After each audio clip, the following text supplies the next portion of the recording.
Details చదివా.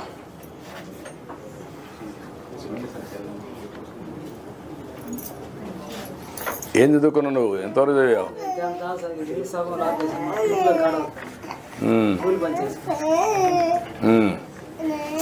అయినా మీ అమ్మకు 4,000 రూపాయలు వస్తుంది.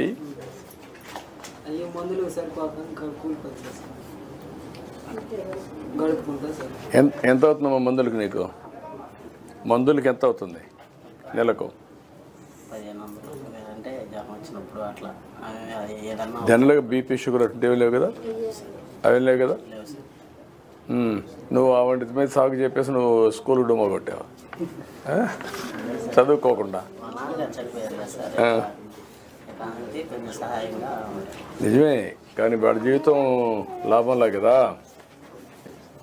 వీడు చదువుకోలేదనుకో, మీ మరిగిన వాడు కూడా అట్లా ఉంటాడు కదా. నువ్వన్నా సహాయం చేయొచ్చు అండి చదివించడానికి. గైడెన్స్ అన్నది ఇవ్వాలి కదా. నువ్వే చదువుకున్నావు?